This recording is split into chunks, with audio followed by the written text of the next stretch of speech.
Hello. হ্যাঁ, বোতলটা কোথায়? কার কাছে? সচিন, ওর কাছে আছে। সচিন? ওই মালটার কাছে? নেই মানে? চাস সালা, তাহলে কার কাছে? কে পড়া? দীনবন্ধু? সেটা কে? হ্যাঁ, দীনবন্ধু, আমি ঠেকে। আর বলছি বোতলটা? হ্যাঁ, ওটা তোর কাছে? যা সালা, তোর কাছেও নেই? তাহলে ওরা কার কাছে? কে কে কে? জীবন, ওর কাছে। হ্যাঁ পড়া, ওই বুয়া মালটার কাছে? না না না, ওর কাছে না। আচ্ছা, রিচার কাছে থাকতে পারে না? তাহলে ওই বোতলটা গেল কোথায়? কার কার কার? জয়ব্রতর কাছে। হ্যাঁ, এটা আবার কি? আচ্ছা, ওই এসআরএফ এর ছেলেটা না? হ্যাঁ, আচ্ছা। আরে হ্যাঁ হ্যাঁ হ্যাঁ, আমি এক্ষুনি যাচ্ছি। তাহলে তো তুলতে হবে তো মালটাকে। ঠিক আছে, তুই দাঁড়া। হ্যাঁ, হুম। কাট। চিটিং ফাঁক, চিটিং ফাঁক। কর ভাই। খবর তো সব ঠিক আছে, কিন্তু বোতলটা কি তোমার কাছে তো? বোতলটা আছে কিন্তু এখানে তো আমি দিতে পারবো না এখন। এখানে তাহলে চাপ হবে, তাহলে একটু কোথাও চল, বসতে কোথাও হবে গিয়ে না? বসি। হ্যাঁ, ওকে নাম্বার দিচ্ছি, দেখো, নাম্বারটা নে, ফোন কর, ওখানে গিয়ে বসি। আমাকে তো আপনারা চেনেন, আমি সৌরনীল। আর পিছনে ওই যে লাল জ্যাকেট পরা ছেলেটাকে দেখছেন, সকালবেলা কথা হলো, দেবপ্রিয়। ওই পুরো ব্যাপারটা দেখছে আর কি, বোতলের ব্যাপারটা। তো আর আজকে আমাদের সাথে যে আছে জয়ব্রত, জয়ব্রত দাস। তো ছবি বানায়, লিখে। এই রিসেন্টলি একটা ছবি এসছে না, একাডেমি অফ ফাইন আর্টস, হ্যাঁ, তো ওই ছবির ডিরেক্টর। তো আমরা কথা বলবো, বোতলটার ব্যাপারেও জানবো, যদি বোতলটা পেয়ে যাই তো নিয়ে নেবো। দেখুন, এই ফোন করলি? হ্যাঁ চল তাহলে।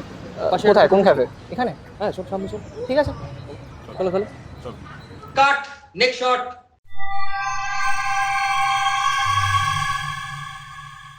ঠিক আছে, চল। শুরু করবো। তো আমরা যাই বোতলটা নিয়ে কথা বলছিলাম। হ্যাঁ, ম্যাকগাফিন, ঠিক প্রোনাউন্স করে থাকি, ম্যাকগাফিন, এটাই হ্যাঁ। একদম। তো এই বোতলটা নিয়ে ভাবনা চিন্তাটা কিভাবে তোমার প্রথম এলো, বা এটা কবে প্রথম এলো যে এইটা নিয়ে একটা একটা একটা গল্প তৈরি হতে পারে এরকম একটা ফরম্যাটে? বোতল নিয়ে তো হুম, যখন আমরা ফার্স্ট এই বোতলটা কিভাবে মাথায় এলো? গল্পটা লিখছিলাম, আমরা ভেবেছিলাম যে প্রথমে বোতলের আইডিয়া আসেনি। আচ্ছা। তো প্রথমে যেটা আইডিয়া ছিল যে আমরা যে জিনিসটা চুরি হবে, মানে যেটা নিয়ে গল্প এগোচ্ছে, সেটা হিচকককে ট্রিবিউট দিয়ে নাম রাখবো ম্যাকগাফিন। ঠিক আছে, এবার ম্যাকগাফিন জিনিসটা কি, হুম সেটা নিয়ে আমাদের মধ্যে অনেক আলোচনা হয়েছে। ঠিক আছে, এটাও আলোচনা হয়েছে যে let's make it a brief case, let's, যেটা খুললে আলো বেরোবে, ডাইরেক্ট ট্রিবিউট টু ট্যারান্টিনো। তো তারপর আলোচনা করতে করতে একদিন আমার মাথায় এলো যে এটা একটা মদের বোতল হতে পারে, কারণ মদের বোতল চুরি নিয়ে গল্প আমার তো দেখা নেই বা আমি শুনিনি কোথাও। তো it will be a very interesting thing মনে হয়েছে, এবং ম্যাকগাফিন শব্দটাও যে ধরো একটা মদের ব্র্যান্ড হিসেবেও খুব সুন্দর মানায়। হুম তো সেই জন্য আমার মনে হলো যে let's make it a liquor bottle, মানে এটাকে একটা বোতল করি, তাহলে নামটার সাথেও যে জিনিসটা সেটা মনে হবে অ্যাসিমিলেটেড, ওটারই একটা জিনিস। আর ম্যাকগাফিন যে ট্রিবিউটটা আমরা দিতে চাই, ঠিক। ম্যাকগাফিন তো বেসিক্যালি একটা ন্যারেটিভ টুল, যেটা নিয়ে গল্প এগোয়, কিন্তু পরে বোঝা যায় সেটার গুরুত্ব বিশেষ কিছু নেই। হুম হুম হুম ঠিক আছে, মানে আমাদের গল্পটাও তুমি যদি দেখো সেই ফর্মুলাটাকেই ফলো করে। ওই ম্যাকগাফিনকে নিয়েই পুরো গল্পটা শুরু হয়, ম্যাকগাফিনকে নিয়েই শেষ হয়। বাট তুমি যদি কোর ইনসাইড দ্য স্টোরি ঠিক ভাবো, ঠিক। It is not about the MacGuffin, it's about the scenes or the, কি বলবো, যে কার্ডিনাল সিনগুলো প্রত্যেকটা ক্যারেক্টারকে আমরা অ্যাসোসিয়েট করেছি। এটা সেই জিনিসটার গল্প, মানুষের লোভের গল্প। তো সেটা ম্যাকগাফিনের জায়গায় অন্য কিছু হতে পারে, একটা হিরে হতে পারতো, ঠিক ঠিক। একটা দামি সোনার আংটি হতে পারতো, anything, it could be anything. তো সেটার জন্যই আমার যেটা মনে হয়েছিল যে ম্যাকগাফিন একটা বোতলের ব্র্যান্ড, সেটা খুব ভালো যাচ্ছে। হুম। তো এই জন্যই এখান থেকেই ম্যাকগাফিন। আচ্ছা, তো এই যে আমি বলছি ধরো, উম, তুমি তো মানে, আমি এখানে একটা অন্য প্রসঙ্গ টেনেই বলছি যে তুমি যেখানে মানুষ হয়েছো, তোমার যে বেড়ে ওঠা, আমরা জানি তো সত্যজিৎ রায় বেড়ে উঠেছেন একদম শহর কলকাতাতে। তার হ্যাঁ, হ্যাঁ, প্রথম ছবি হচ্ছে পথের পাঁচালী। হুম হুম তো সে একদম একটা তার বক্স থেকে বেরিয়ে গিয়ে একটা হুম, জায়গার হুম, ছবি সে প্রথম তৈরি করলো। তো তুমিও যেখানে ধরো বেড়ে উঠেছো সেখানের একটা যে ল্যান্ডস্কেপ আছে হুম, সেটা, হুম, তো সেটা থেকে বেরিয়ে এসে এখানে তুমি যে কাজটা হুম, করছো, হুম, হুম। তোমার ওই জীবনটা নিয়ে যদি একটুখানি তুমি একটু কথা বলো, তোমার ছেলেবেলা বা সেই সময়ের কাটানো। দেখো, ছেলেবেলাটা যেহেতু আমি মফস্বলে হুম থেকে হুম হুম হুম। আসছি, তুমি জানো আমার বাড়ি হচ্ছে কাঁথিতে। কাঁথি। তো ওখানকার লাইফস্টাইল খুবই সিম্পল লাইফস্টাইল ছিল। সেটা মানে আচ্ছা। আমরা জন্মেছি 90s, আমার জন্ম হুম হুম 1993-তে। তো সেই লাইফস্টাইলটা খুবই সিম্পল। সেখানে ধরো ইন্টারনেট অ্যাক্সেসও আমাদের কাছে পরে এসেছে, এবং এই যে মোবাইল আমরা এখন ব্যবহার করছি, যেখানে ইন্টারনেট সেটাও একটু একটু পরেই এসেছে, হুম মানে হুম। ইনস্ট্যান্টলি আসেনি। ইভেন ধরো যে ধরনের ছবিগুলো আমরা দেখে বড় হয়েছি, সেই ছবিগুলো কাঁথির কোনো হলেই রিলিজ করতো না। মানে খুব একটা দুটো ছাড়া, ধরো স্পাইডারম্যান হুম হুম। বা আমার মনে আছে কিং কং রিলিজ করেছিল। ঠিক ঠিক। তো ওই ধরনের খুব বড় বিগ বাজেট হলিউড মুভি ছাড়া কোনো ধরনের ছবি কাঁথিতে কোনোদিন রিলিজ হতো না। তো হ্যাঁ, সেই বড় হয়ে ওঠাটা, কি বলবো, যে সেটা কলকাতার যে লাইফস্টাইল হুম যখন আমি হুম। তখন ছোটবেলায় আসতাম, সেখান থেকে অনেকটাই অনেকটাই আলাদা ছিল। আচ্ছা, মানে ঠিক আছে, যাতায়াত ছিল কলকাতাতে? যাতায়াত ছিল, আমার কিছু ফ্যামিলি মেম্বার এখানে থাকে, আচ্ছা। তো আমি আসতাম ছোটবেলায় মা বাবার সাথে। তো সেটা মানে বোঝা যেত, এখন বোঝা যায় যে মানে আকাশ পাতাল পার্থক্য ছিল সেটা।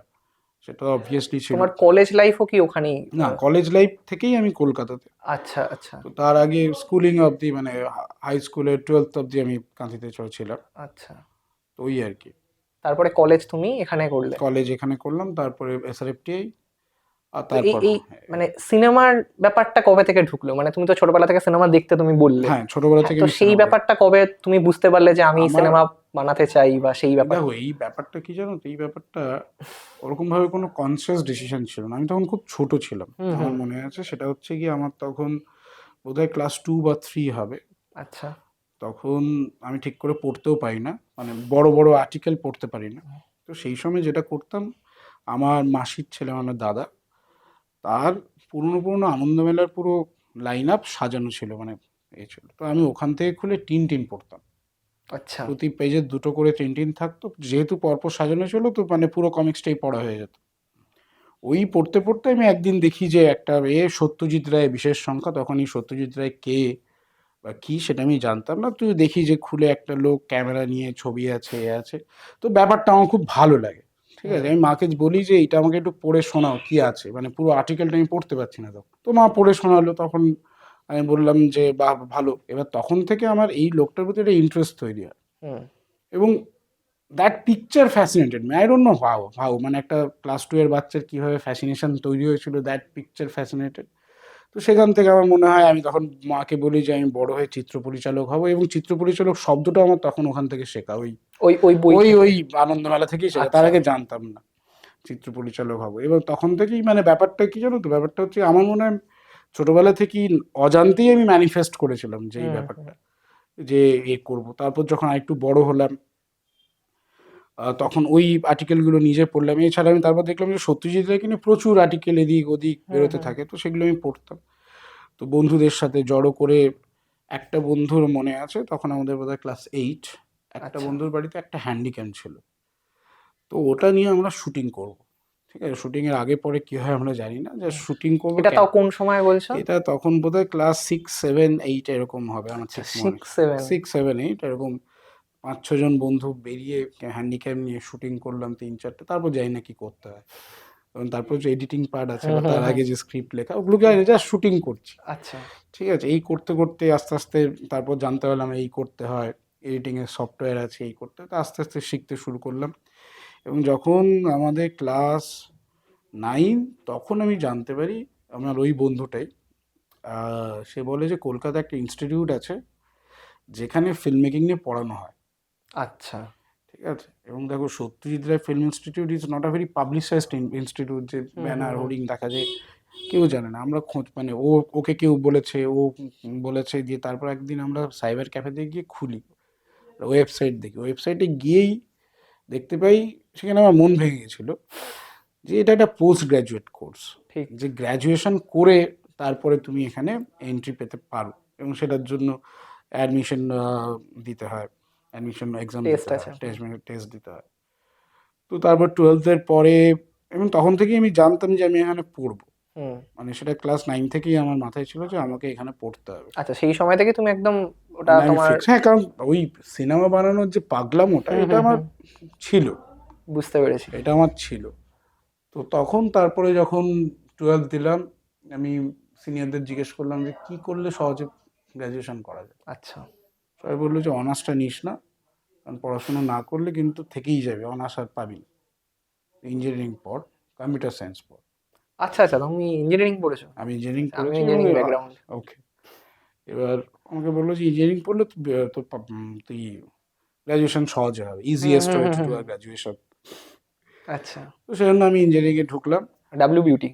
ডাব্লিউবিটি। এবং ট্রাস্ট মি, আমার কলেজের টিচাররা যাতে না দেখে সে নিয়ে বলি, বা যদিও দেখছেন, ভেরি সরি, কারণ আমি 4 বছরে প্রায় 40 দিন মতো কলেজে গেছি। 4 বছরে 40 দিন? হ্যাঁ, 40 দিন। আচ্ছা, মানে শুধু ল্যাব অ্যাটেন্ড করতে নাকি, বা জাস্ট একটা? কিছুই অ্যাটেন্ড করতাম না, মানে মাঝে মধ্যে কলেজে যেতাম। আচ্ছা, আচ্ছা, মানে শুধু পরীক্ষাটুকুন দেওয়া? পরীক্ষাটা বাদ দিয়ে 40 দিন ওই, গেছি, হ্যাঁ। এবং প্রত্যেকবারই আমাকে, আমি বোধহয় 6টা সেমিস্টারে দিয়েছি, আচ্ছা, তো তুমি যে মেডিকেল দিয়েছি। আচ্ছা, তো তো তুমি যে বললে তুমি ধরো জয়েন্ট দিছিলে, তাহলে তো তুমি তার মানে তোমার একদম পিওর সায়েন্স ব্যাকগ্রাউন্ডই তো আমার ছিল। পিওর সায়েন্স ব্যাকগ্রাউন্ড তো ছিল। সেটাকেও তুমি ধরো এট দ্য সেম টাইম তো ট্যাকেলও তো করছো, মানে সায়েন্সটাও তো তোমার, দাদা আমি মানে তার মানে মোটামুটি, তুমি যে বলছো তুমি যে খুব, মানে তুমি বললে যে আমার একদম ভালো লাগছিল না এই ব্যাপারটা আর কি, বা অনার্স নিস না, তোমার বন্ধুরা তোমাকে বলছে।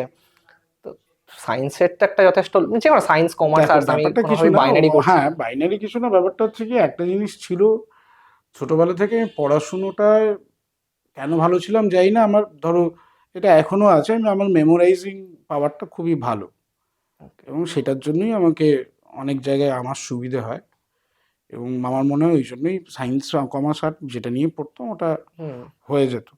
তো এই হচ্ছে কারণ, আর কিছু না। তো তারপর ইঞ্জিনিয়ারিং পড়লে তারপরে? ইঞ্জিনিয়ারিং পড়ার সময় যেটা হয়েছে, হুম। ওই 4 বছর ধরে আমি প্রচুর ছবি দেখেছি, আচ্ছা, কারণ নতুন ল্যাপটপ পেয়েছি। ল্যাপটপটা বাবা কিনে দিয়েছিল কোডিং করার জন্যে, সেটা আমি করিনি, আমি কোডিংয়ের এখনও কিচ্ছু জানি না, 2টো লাইন ছাড়া। আচ্ছা, কিন্তু সেই ল্যাপটপে আমি প্রচুর ছবি দেখেছি, মানে সেটা 4 বছরে কত ছবি দেখেছি, এরকম হচ্ছে দিনে 5টা ছবি দেখছি, আচ্ছা, ঠিক আছে, মানে সেই ব্যাপারটা হয়েছে। আচ্ছা। এবং আমার তো সিনেমা নিয়ে কোনো প্রথাগত শিক্ষা ছিল না, হুম, এবং হুম, আমার বাড়ির দূর দূরান্ত অব্দি কেউ সিনেমার সাথে যুক্ত নয়। তো যেটা হয়েছিল, এত ছবি দেখার ফলে যবেই আমি পাস আউট হয়েছি এবং এসআরএফটিতে পরীক্ষা দিয়েছি, হুম। এই ছবিগুলোই আমাকে হেল্প করেছে পরীক্ষাটাতে ক্র্যাক করার জন্য। আচ্ছা, এটা হয়েছে, এটা হয়েছে, মানে ইঞ্জিনিয়ারিংয়ের 4 বছরে আমি কিন্তু অ্যাকচুয়ালি ওই ছবিগুলোই আমাকে হেল্প করেছে, এবং ছবিগুলোই এখনো অবধি আমাকে হেল্প করেছে to make my world view, কীভাবে সিনেমা বানাবো বা কী বানাতে হুম, চাই, হুম, হুম, হুম। ওই ছবিগুলো।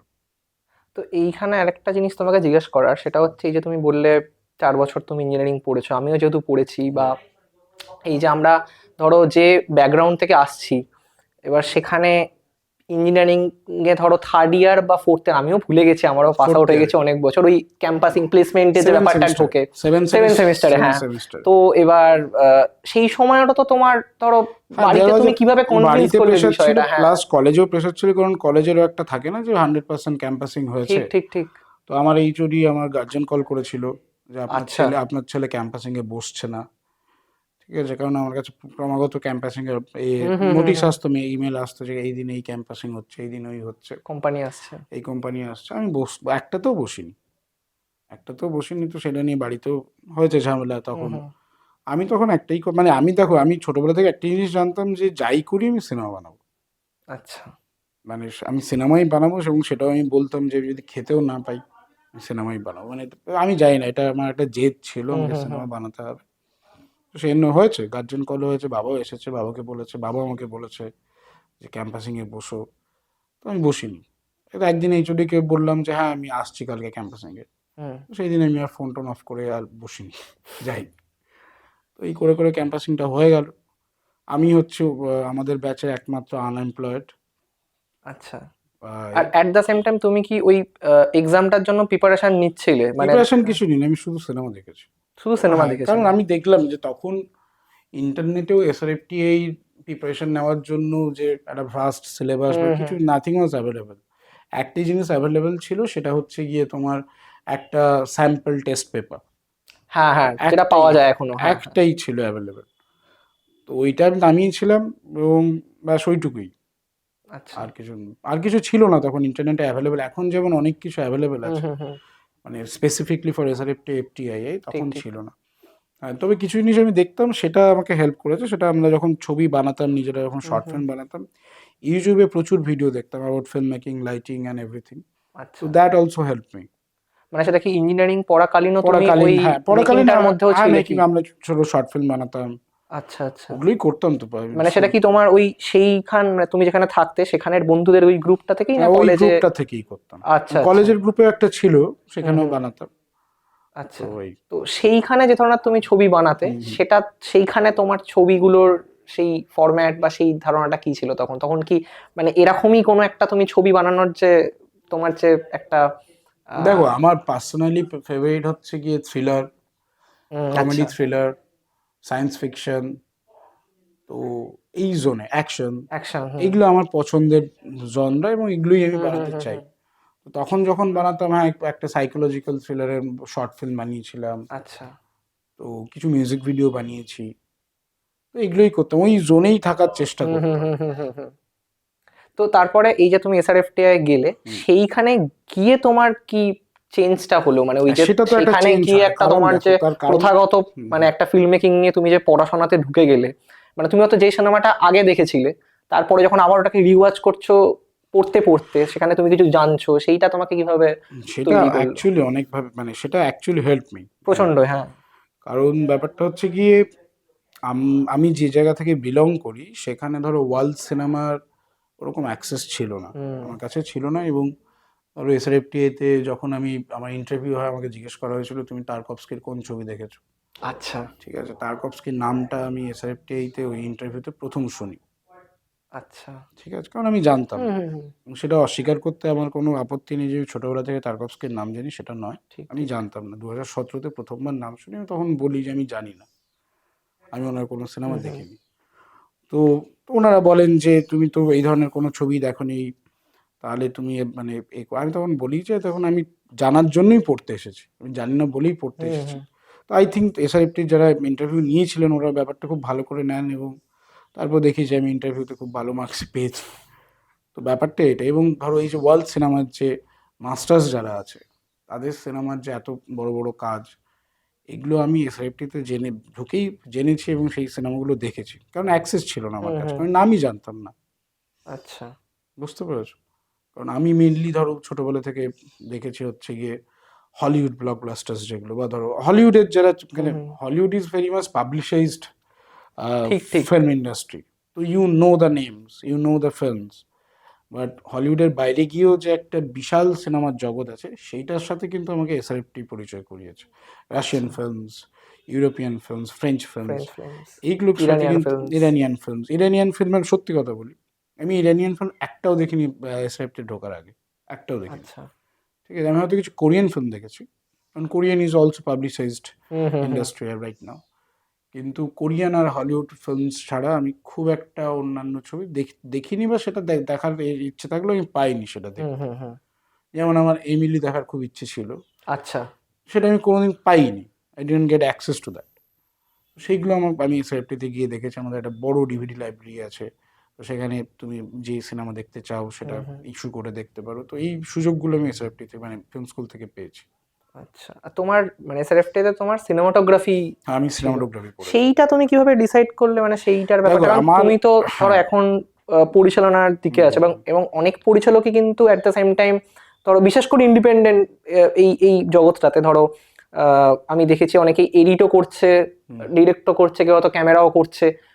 তো সেক্ষেত্রে তুমি কি এরকম কিছু ভেবে রেখেছিলে যে যদি আমি একটা কোনো টেকনিক্যাল কিছু শিখে নিতে পারি, তো রাদার এটা একটা এডেড অ্যাডভান্টেজ আমার আমি মধ্যে? সেটার জন্যই সিনেমাটোগ্রাফিতে পড়েছি, কারণ আমি একটা জিনিস মন দিয়ে বিলিভ করি, হুম, সেটা অনেকেই হয়তো ডিফার করবেন আমার এ থেকে। আচ্ছা। সেটা হচ্ছে কি, ডিরেকশন কাউকে শেখানো যায় না। ট্রু। ডিরেকশন কামস ফ্রম এর ইনস্টিংক্ট, এটা লোকের ভেতর থেকে আসে। Hmm direction is something you, it's not technical. Direction is not technical, there are few things about script writing which is like the grammar of script writing. কিন্তু having said that, যে সিনেমার কিন্তু কোনো গ্রামার হয় না, ঠিক ঠিক। Direction comes from within, এটা আমি বিলিভ করি। এবং এই প্রশ্নটা, যে প্রশ্নটা তুমি করলে আমাকে, এই প্রশ্নটা আমাকে ইন্টারভিউতেও জিজ্ঞেস করেছিল, আচ্ছা। এই যে সেম প্রশ্ন, যে আমি যখন আমার কাজগুলো দেখাচ্ছিলাম তখন বলেছিল যে you are more of a director, hmm not a DOP. তো মানে তুমি কি শিওর এটা তুমি করতে চাও? তো আই অ্যান্সার দিস, এবং সেটা আমি এখনও বিলিভ করি যে ডিরেকশন কাউকে প্রথাগত শিক্ষা দিয়ে শেখানো সম্ভব না। Hmm in the other hand, cinematography is a completely technical subject, it's completely technical. তো সেখানে সেই জিনিসটা আমার শেখার আগ্রহ ছিল। I wanted to learn cinematography because I didn't know it. আমি জানতাম না লেন্সিং কী হয়, ক্যামেরা কী হয়, কীভাবে শট নিতে হয়, টেকনিক্স অফ সিনেমাটোগ্রাফি, লাইটিং, হ্যান হতেন, এগুলো আমি জানতাম না। I wanted to learn that. আচ্ছা। তো সেটাই আমি তখনও বলেছিলাম। এবং আমার মনে হয় যে যে কোনো ডিরেক্টরের সিনেমাটোগ্রাফি আর এডিটিং নিয়ে প্রোফাউন্ড নলেজ থাকাটা খুব জরুরি। ঠিক। কারণ তুমি যখন একটা কোনো সিন ভাবছো, তুমি সিনটা মাথায় ভাবছো, তুমি যদি ওই সিনটা কোন লেন্সে তুলতে হবে, কি লাইটিং মুড লাগবে, সেটা যদি তুমি তোমার ডিওপি কনভে করতে না পারো, তাহলে তুমি অ্যাকচুয়াল যে এসেন্সটা দিতে চাইছো সেটা মাঝে মধ্যেই মিস আউট হয়ে যায়। হুম তার কারণ there is a bridge of your thinking and your DOP's execution if you can't communicate technically to him. Hmm বুঝতে পেরেছো? ঠিক। মানে দেখো, ক্লোজ 50 mm ক্লোজ নেওয়া যায়, 85 নেওয়া যায়, 35 mm ক্লোজ নেওয়া যায়, 25 mm ক্লোজ নেওয়া যায়। তো তুমি কোন লেন্সের ক্লোজটা চাইছো এবং কেন চাইছো এবং তার লাইটিং কীভাবে চাইছো, that needs to be technically conveyed to your DOP. Hmm otherwise ও হয়তো তুলবে, কিন্তু তুমি সেটা বুঝতে পারবে না, বা তুমি যেটা চাইছো সেটা হবে না, সেটা হবে না, সেটা হ্যাঁ। হবে না। সেটা আমার মনে হয় যে কোনো ডিরেক্টরের, এবং আমার মনে হয় যারা বড় বড় ডিরেক্টর আছেন হুম, তাদের সকলেই প্রোফাউন্ড নলেজ আছে অ্যাবাউট সিনেমাটোগ্রাফি অ্যান্ড এডিটিং। ঠিক। আচ্ছা। তো মানে সেই সময়টা ধর আমি বলছি যে সিনেমাটোগ্রাফি তুমি ভাবলে, এটা কি একদম তার আগে থেকেই তুমি তো অনেকদিন ভেবে রেখেছিলে যে আমি এইদিকেই যাব? তো তুমি যখন তোমার শর্ট ফিল্মগুলো করছো, তখন কি ক্যামেরাটা কি তুমি আমি করতাম, করতে? আমি করতাম আচ্ছা। ক্যামেরাটা, আমি করতাম, আমি বা ডিরেক্ট ফটো তোলার কোনো একটা ফটো তোমার? ফটো আমি প্রচুর তুলেছি। আমি ফটোগ্রাফারও ছিলাম। আচ্ছা আচ্ছা। ফটো প্রচুর তুলতাম। তার কারণ হচ্ছে কি, মানে ওই, মানে কি জানো তো, ছোটবেলা থেকে ক্যামেরা, ওই যে ছবিটা তোমায় বলেছিলাম, হুম হুম হুম হুম। তো মানে দ্যাট এন্টাইজড মি সামহাউ। মানে সেটাই তোমার মাথার মধ্যে দ্যাট একদম? পিকচার এন্টাইজড, যখন আমি ছোট ছিলাম, দ্যাট পিকচার এন্টাইজড মি। তো সেখান থেকে আমার ক্যামেরার প্রতি আগ্রহ। এবং তারপরে আস্তে আস্তে বড় হওয়ার পর, তখন তো কিছু বুঝতাম না, ঠিক ঠিক আছে, ঠিক। That is just a picture like a Superman, Batman, which entices you in. Right. তো পরে যখন বড় হলাম বুঝতে পারলাম যে হ্যাঁ, আমার মনে হয়েছিল হুম যে হুম। Cinematography, I think I need to learn this, this is a technical vast field of is out there. কারণ আমরা যখন করতাম লাইটিং, এখানে একবার লাগাচ্ছি, ওখানে একবার বাল্ব হুম হুম হুম। লাগাচ্ছি, এই লাগাচ্ছি, ওই লাগাচ্ছি, হচ্ছে না। যে ব্যাপারটা আমরা হুম হুম। দেখছি অন্যান্য এতে, সেটা কিছুতেই অ্যাচিভ করতে পারছি না। ঠিক ঠিক। তো সেটা অ্যাচিভ কীভাবে করতে হবে সেটা আমি জানি না। সেটা ধরো ইউটিউবের ভিডিও দেখে অতও বোঝা যায় না, তখন অত, এখন যেমন প্রচুর ভিডিও, এখন অনেক রিসোর্স এসে এখন গেছে, হ্যাঁ। প্রচুর রিসোর্সেস, প্রচুর ভিডিও, ইউ ঠিক ক্যান ঠিক। Hire LED lights. এবং আমরা যেখানে থাকতাম হুম। ওখানে কোনো লাইটের কোথাও থেকে হায়ারও করার ঠিক জায়গা নেই। ঠিক। মানে সেখানে তোমাকে বাল্ব লাগিয়েই, বা বিয়ে বাড়ির শুটের যে আলো হাব হতো, ওই একটা 1000 ওয়াটের, হুম হুম ওটা হুম। দিয়েই লাইটিং। আচ্ছা। তো ওই লাইটিং দিয়ে কীভাবে করবো, তো ওটার জন্য আমার মনে হয়েছিল যে সিনেমাটোগ্রাফিটা আমার, I need to learn cinematography. তো এই বুঝতে জন্যই পেরেছি। তখন আমি এসআরএফটিতে সিনেমাটোগ্রাফিতেই এনরোল করি। তো এবার এসআরএফটিআই থেকে এই the academy of fine arts, এই ব্যাপারটা ঘটলো কি করে, বা এইটা কবে থেকে তোমার মাথায় এসেছিল যে এরকম একটা কাজ, বা আমার প্রথম ফিচারটা আমি এরকম একটা কিছু নিয়ে করবো এবং এতগুলো মানে মাস্টার্সদেরকে আমি সেখানে ট্রিবিউট দেবো? যারা ছবিটা দেখেছে তারা হয়তো ব্যাপারটা বুঝতে পারবে। তো এইটা কবে থেকে তোমার মানে মাথায় এসেছিল, কোন সময়? তখন যখন আমরা শর্ট ফিল্ম শুটিং করছি আমাদের কোর্সের, হুম হুম তখন থেকে আমার মাথায় আস্তে আস্তে করে ঢুকতে শুরু করে যে একটা ফিচার ফিল্ম বানাতে হবে। হুম। এবং ততদিনে তোমাদেরকে ওই টিম তৈরি, মানে টিমটা ফর্ম হয়ে গেছে? টিম না, এই টিম তখন ফর্ম হয়নি। আচ্ছা, ফিচার আচ্ছা। ফিল্ম বানাতে হবে, আমি আমার ডিওপি কে, একজন যে হুম, হুম, আমার হুম, হুম। বন্ধু, আমিও তো ডিওপি, হুম, হুম, হুম। আমি যে ভাই একটা ছবি বানাতে চাই। বলে ছবি বানাবি, কি বানাবি? বললাম যে একটা ফিচার ফিল্ম। তো একদিন বসি, আচ্ছা। ঠিক আছে? তো বসে একদিন আলোচনা হলো, ঠিক আছে? দেখো তখন না আছে প্রডিউসার, না আছে টিম, না আছে কোনো ইন্ডাস্ট্রি কানেকশন। এটা আমি মানে কাউকে চাই না আমরা হুম, হুম। ইন্ডাস্ট্রি, কাউকে মানে কাউকে না। তখন কিন্তু মাথায় ছিল যে আমরা একটা ছবি বানাবো, ছবির জন্য প্রডিউসার লাগবে।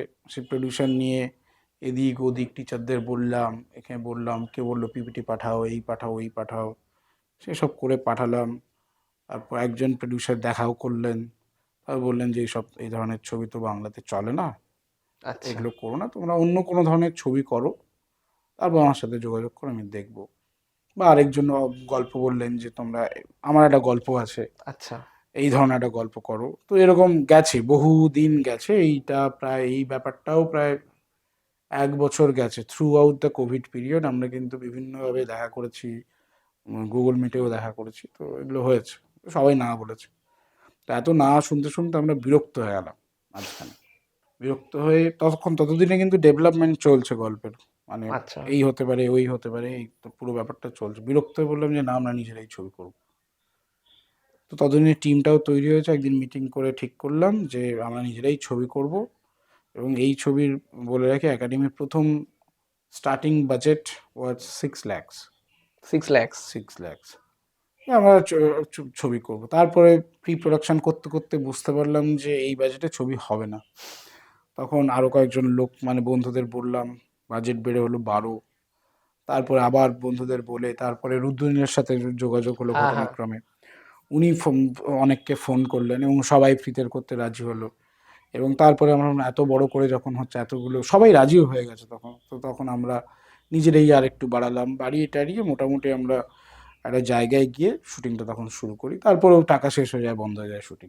তো তো এটা চলছিল অনেকদিন ধরে। এটা শুটিং শুরু হয়েছিল তুমি বলেছিলে 21? 2021-এর 21। নভেম্বর, 14 নভেম্বর ফার্স্ট শুট হয়েছিল। আচ্ছা। আর মানে শেষ হয়েছিল তাও প্রথম ফেজে শেষ হয়েছিল ডিসেম্বরের এন্ডে। ডিসেম্বর? ডিসেম্বরের এন্ডে। তারপরে আবার আমরা মার্চে শুটিং করি। আচ্ছা। তারপরে আবার পরে 2022-এর মার্চে, 2022-এর মার্চের পর আবার 2022-এর নভেম্বরে শুটিং করি। 2023-এর এপ্রিলে বা ওই জোনে ওরকম একটা সময় শুটিং করি। তারপর 2023-এর অগাস্টে শুটিং করি, আচ্ছা। দিয়ে শেষ হয় ব্যাপারটা।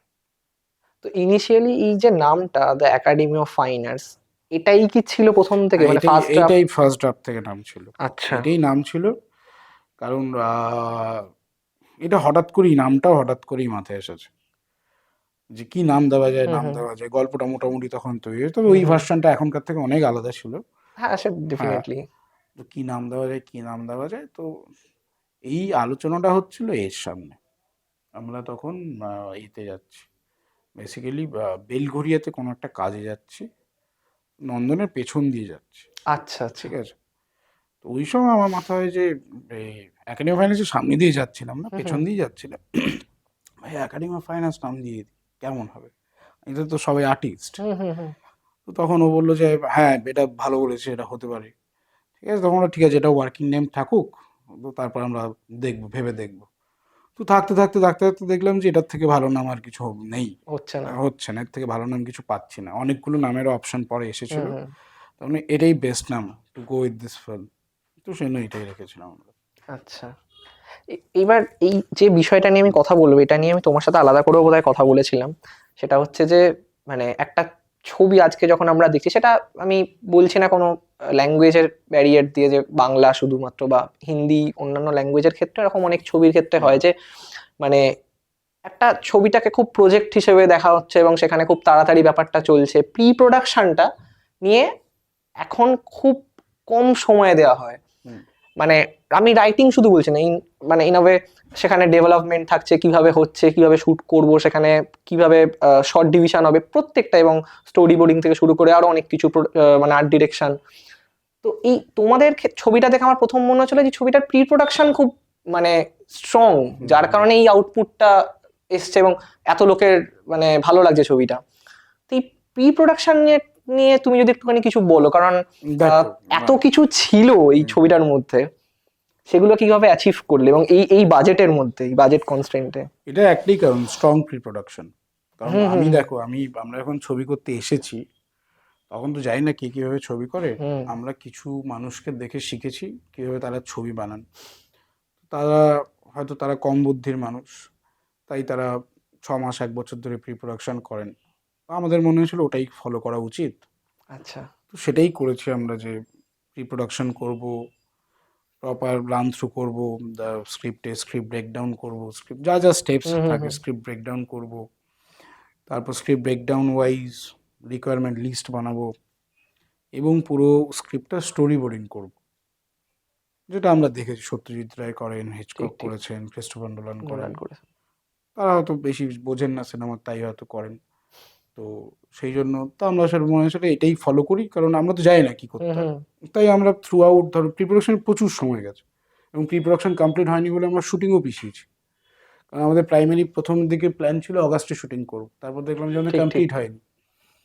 সবাই বলছিল যে ওসব লাগবে না, শুরু করে দাও। তো we push the film to November, কারণ আমরা আরও 2 মাসের প্রি প্রোডাকশন করলাম, করে উই স্টার্টেড।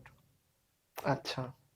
আর ওই যে মানে ব্লাডের যে ব্যাপারগুলো নিয়ে আমরা, ওটাও একসাথে চলছিল। কারণ দেখো, আমরা মানে আমি শুনেছিলাম, যেটা আমি হয়তো অনেকেই এটা তুমি বলেছো হয়তো, যে তোমাদের পুরো টিমটা সেটার পিছনে খেটেছে, যে কিভাবে ওই জিনিসগুলো শেখানো, সেটা তোমরা নিজেরা শিখেছিলে দেখে দেখে। তো সেইটা নিয়ে একটুখানি যদি বলো, কারণ এটা অনেকে এখনো জানেও না হয়তো। আমি কয়েকজনের সাথে কথা বলছিলাম, তো অনেকে ভেবেছে ওটা ভিএফএক্স এ হয়েছে, কয়েকজন মানে যারা অত ইন জেনারেল অডিয়েন্স যারা থাকে আর কি। দেখো, পুরো ব্যাপারটা মানে আমাদের সিনেমায় ভিএফএক্স এর সংখ্যা কিন্তু খুবই কম। মানে যা যা তুমি ব্লাড এফেক্ট দেখেছো সবই প্র্যাকটিক্যাল। তার কারণ হচ্ছে গিয়ে, আমরা যখন এটা নিয়ে কাজকর্ম করছিলাম একটা জিনিস বুঝেছিলাম, যে আমাদের এখানকার যে ইনফ্রাস্ট্রাকচার অফ ভিএফএক্স, সেটার ওপর দাঁড়িয়ে এই এফেক্ট তৈরি করা সম্ভব না। আচ্ছা।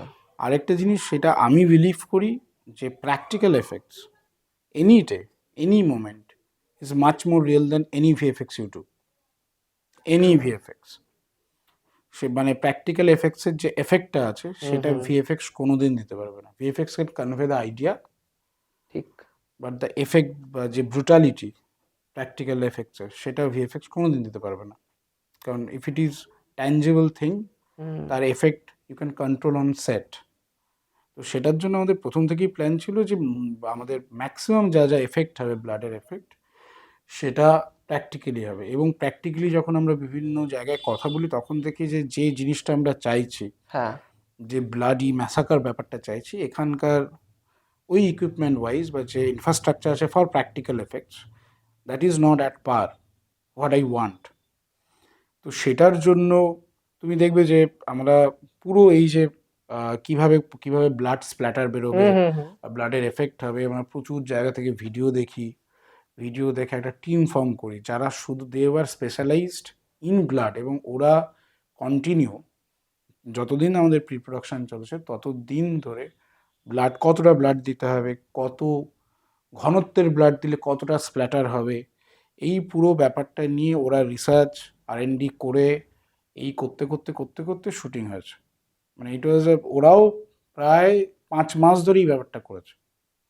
কারণ আমাদের সেটে 3 ধরনের রক্ত থাকতো। আচ্ছা, ঠিক আছে, একটা হচ্ছে গিয়ে নর্মাল রক্তের মতো ঘনত্বের রক্ত, একটা হচ্ছে একটু থিক রক্ত, চাপ চাপ চাপ একটু থিক রক্ত, আচ্ছা, হ্যাঁ। যেটা স্প্ল্যাটার হবে। আরেকটা হচ্ছে গিয়ে একদম মানে কি বলবো, প্রচন্ড ঘন একটা এ। তো এই পুরো জিনিসটা কোনটা কোথায় ইউজ হবে, কোথায় হালকা ব্লাড হবে, কোথায় স্প্ল্যাটার ওয়ালা ব্লাড হবে, কোথায় ধরো একটু রক্তের সাথে মাংস মিশে আছে ওই এফেক্টে যাবে।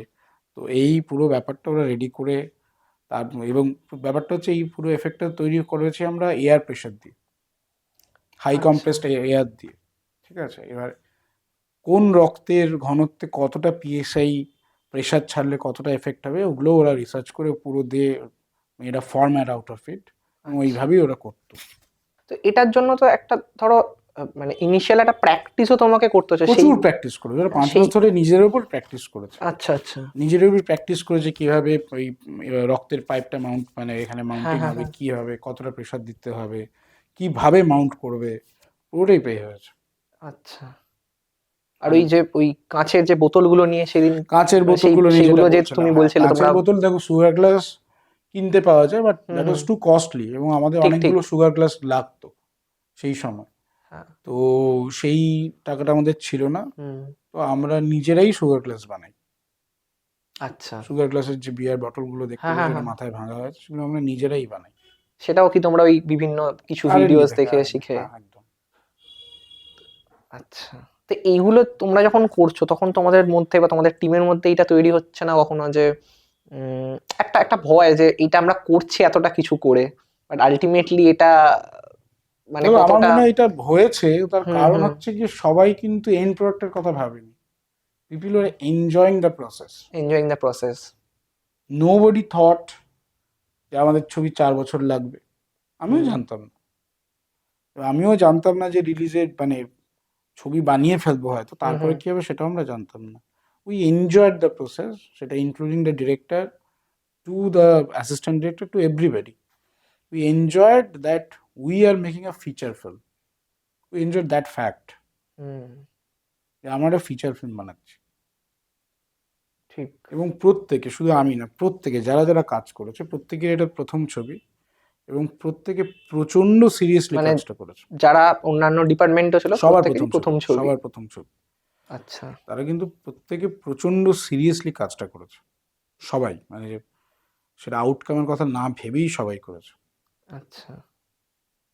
প্রচুর টাইম দিয়েছে, প্রচুর এ করেছে, একটা ফিচার ফিল্ম বানাচ্ছি, হুম তো হুম। সেটা সবাই করেছে। তো এবারে বানানোটা তো হলো, তারপরে এই যে রিলিজ করার ব্যাপারটা, তো সেইটা কিভাবে তোমরা মানে প্ল্যান দেখো করলে? কারণ আমরা যখন, আমাদের যখন টাকা শেষ হয়ে গেছিল, হুম তখন হুম। আমরা একটা পিচ ট্রেলার বানাই যে আমরা এরকম একটা শুটিং আচ্ছা আচ্ছা। করেছি।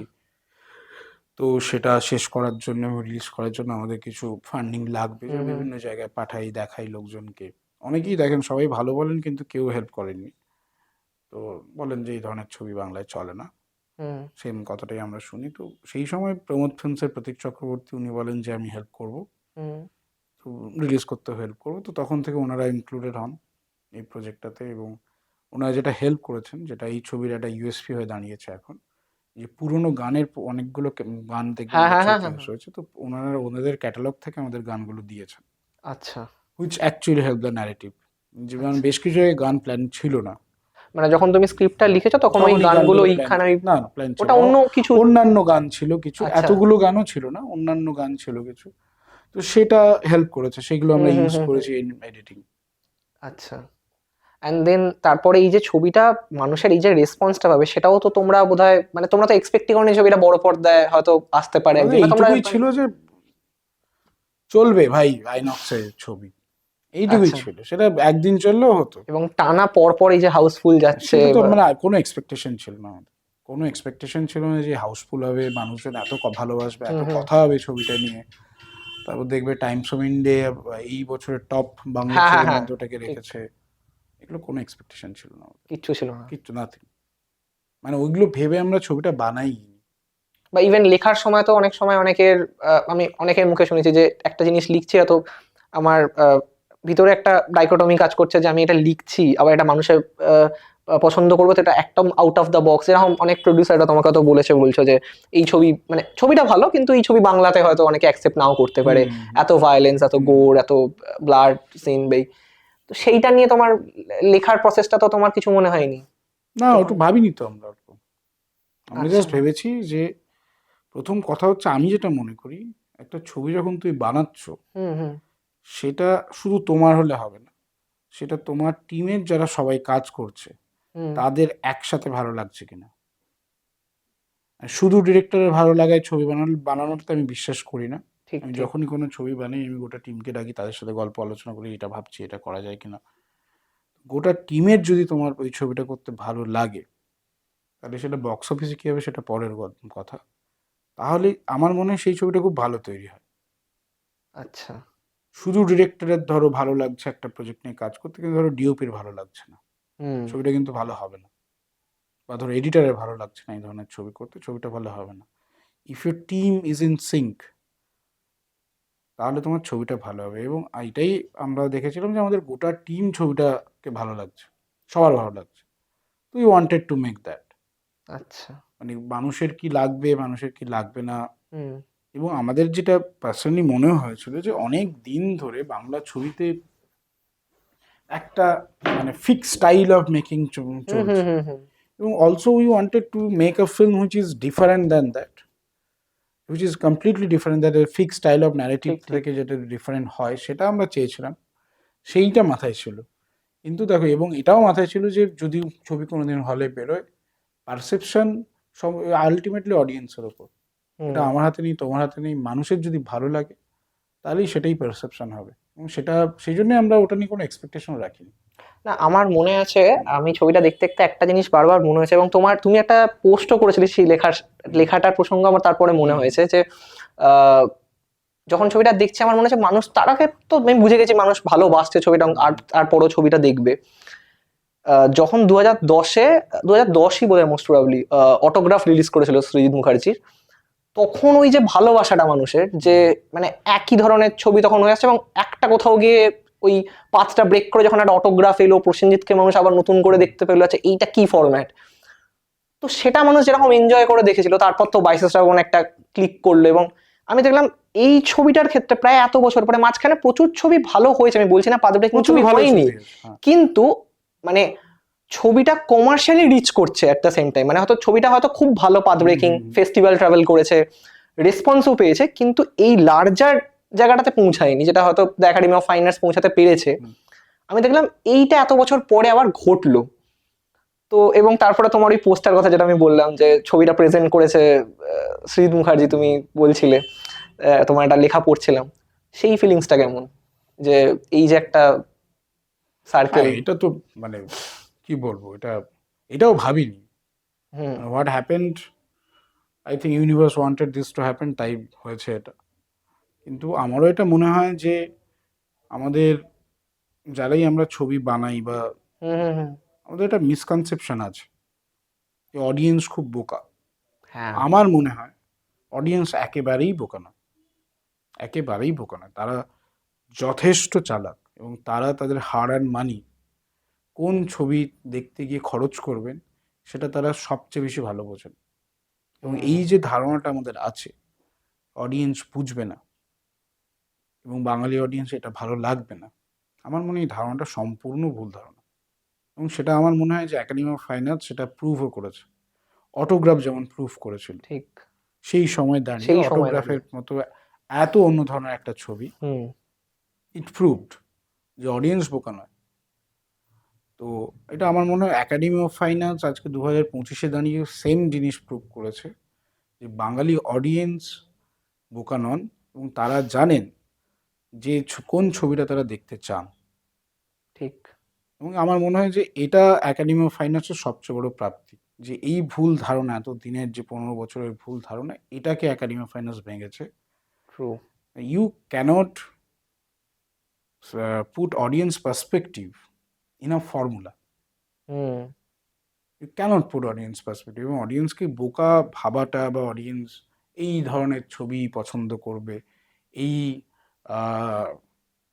বক্সের মধ্যে ফেলে দেওয়া, এটাতে দুটো ক্ষতি হয়। এক হচ্ছে কি অডিয়েন্সকে আমরা বঞ্চিত করছি আমাদের ক্যাপাবিলিটি থেকে। হুম কারণ আমি পার্সোনালি মনে করি বাংলা ইন্ডাস্ট্রিতে যে ডিরেক্টররা কাজ করছেন তারা প্রচণ্ড ক্যাপাবল ডিরেক্টর, কিন্তু তারাও হয়তো বিভিন্ন দিক থেকে এই ছবি চলবে না, এই ছবি এতটা করা যাবে না, হুম এই হুম। ব্যাপারটা করা যাবে না, এই যে বাউন্ডারির মধ্যে ওদেরকে মানে বেঁধে দেওয়া হয়েছে যে তুমি এইভাবেই গল্পটা বলো, এইভাবেই ব্যাপারটা করো। একটা কত ফর্মুলা সেট একটা বলছে। হ্যাঁ ফর্মুলা, হ্যাঁ। বাউন্ডারি, ফিক্সেশন, এইভাবে করো, এই করো, এই করো, এই করলে এই হবে। হুম হুম ঠিক আছে, এই জিনিসটা আমার মনে হয় ওদের ক্যাপাবিলিটাকেও কমিয়ে দিচ্ছে। কারণ ওরা হয়তো অনেক ভালো কিছু করতে পারবেন, কিন্তু তাদেরকে বলা হচ্ছে না এটা করো না, এটা যদি করো আমি তোমাকে ফান্ড করবো না, বা তুমি হুম। করলে এটা চলবে না।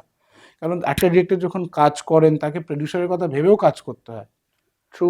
কারণ প্রডিউসার যদি বলেন যে তুমি এটা করো না, কারণ এটা করলে আমার লস হতে হুম পারে, হুম তো হুম সেটা তো তোমাকে ভাবতে হবে। ডেফিনেটলি।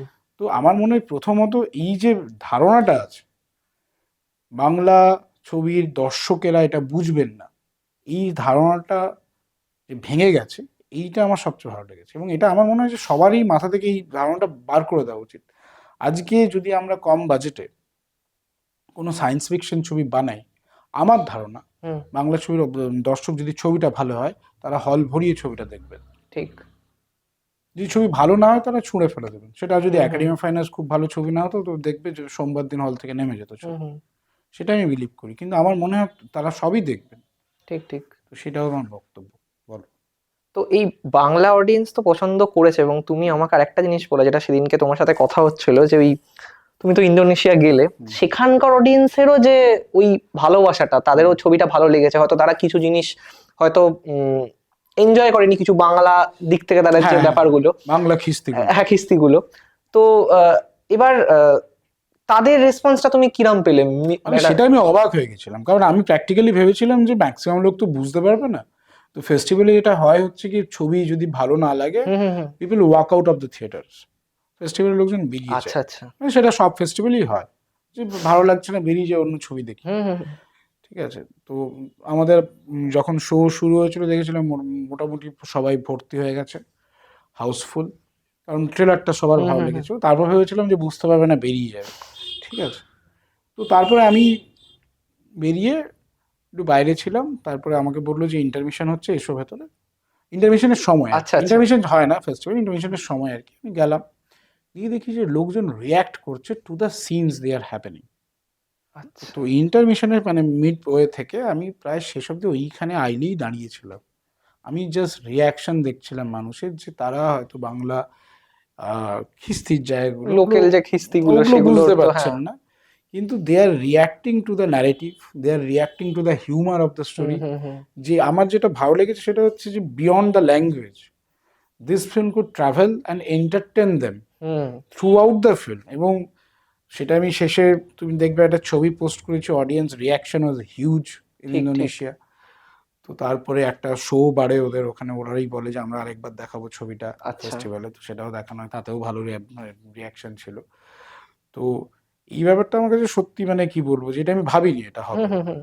কারণ এটা যে এতটা সিমিলার টাইপ অফ এন্টারটেনমেন্ট ওদেরকেও দেবে, ঠিক। সেটা আমি ভাবিনি। আমি ভেবেছিলাম it will be just another film in festival, but it was not just another film festival. তুমি দেখতে পাবে যে প্রচুর লোক, ওখানেও লোকজন লেখালেখি শুরু করেছে, আচ্ছা হ্যাঁ, আচ্ছা। প্রচুর আমাকে ইনস্টাগ্রামে ট্যাগ করেছে, এই করেছে।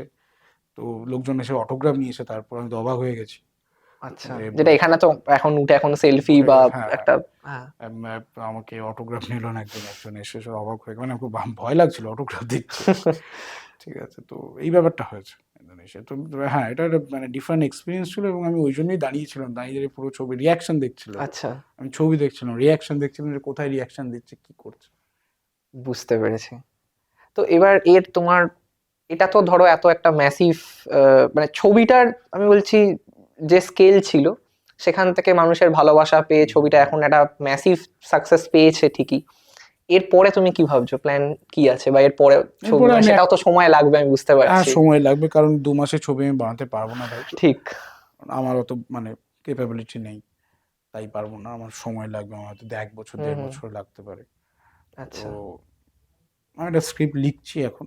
হুম। তো সেই স্ক্রিপ্টটা লেখা শেষ হওয়ার পর সেটা নিয়ে আমি টিমের সাথে বসবো, তারপর প্রডিউসারদের সেটা কাছে কি মানে একদম এই ফরম্যাটটা, আবার আবার এটাকে কি খুব ব্রেক করে এটাকে কিছু? ব্রেক করে অন্য ধরনের একটা ফরম্যাট হবে। আচ্ছা। ঠিক আছে, গল্পটা এখনই বলছি না।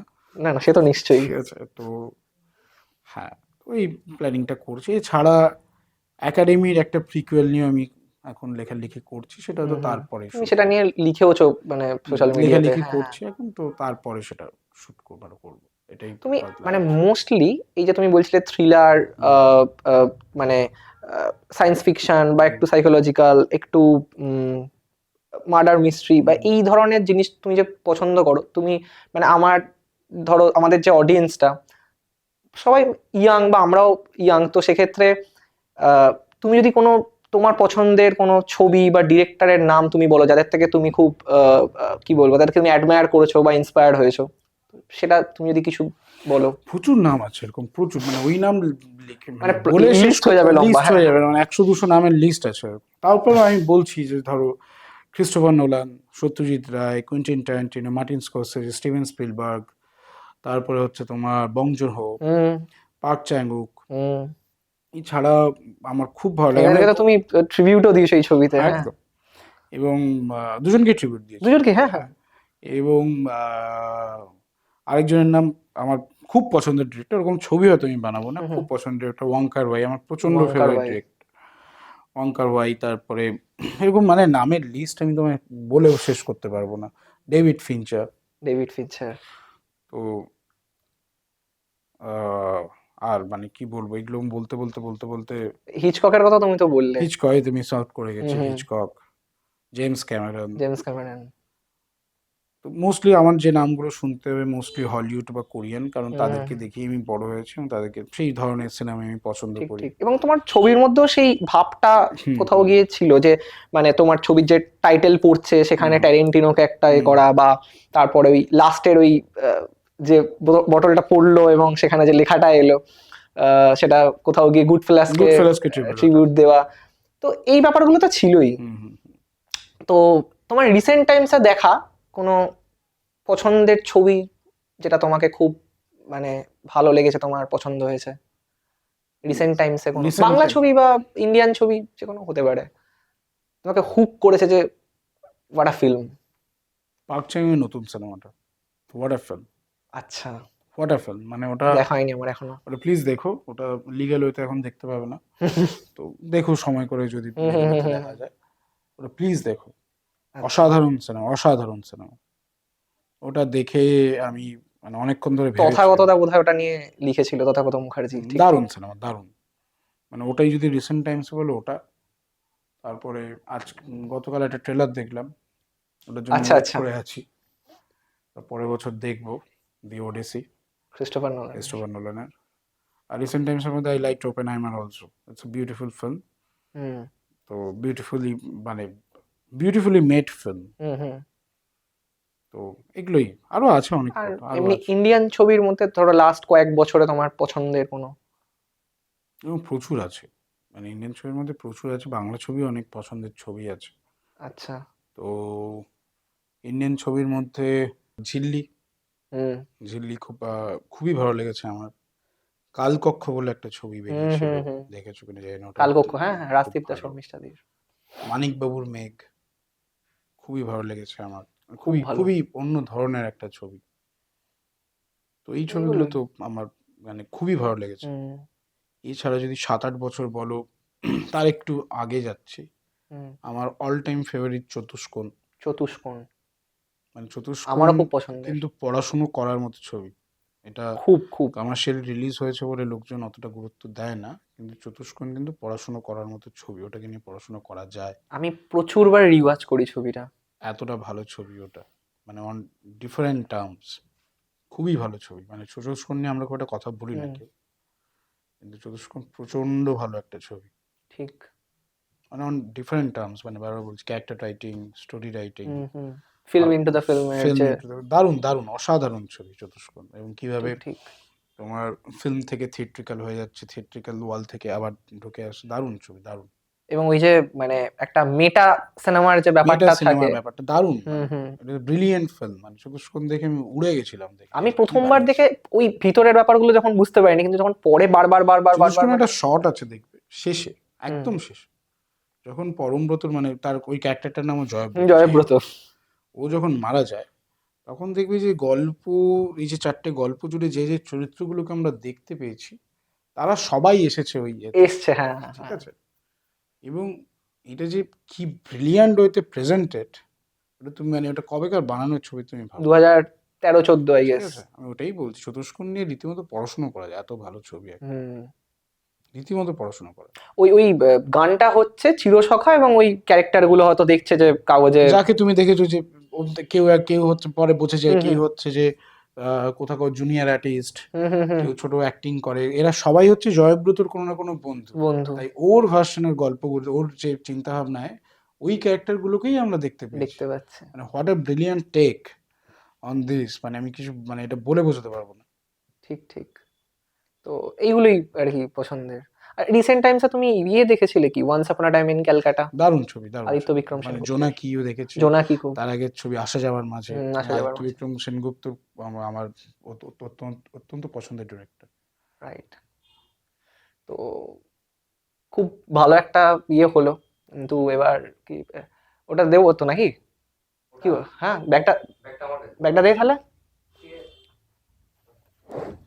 ক্যামেরা চলছে তো নাকি? ওটা কি পরে নেবো নাকি আমরা? আমি পরে দিচ্ছি, তুই আগে তুই কি দিবি দে। আচ্ছা আচ্ছা হ্যাঁ ক্যামেরাটা নিয়ে চলে আয় তাহলে। হ্যাঁ হ্যাঁ হ্যাঁ ক্যামেরাটা নিয়ে চলে আয়। এই যে এইটা হচ্ছে আমাদের পুরো টিমের তরফ থেকে একটা ছোট্ট উপহার আর কি। থ্যাংক ইউ ভাই।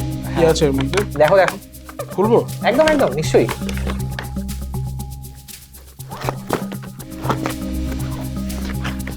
বাহ বাহ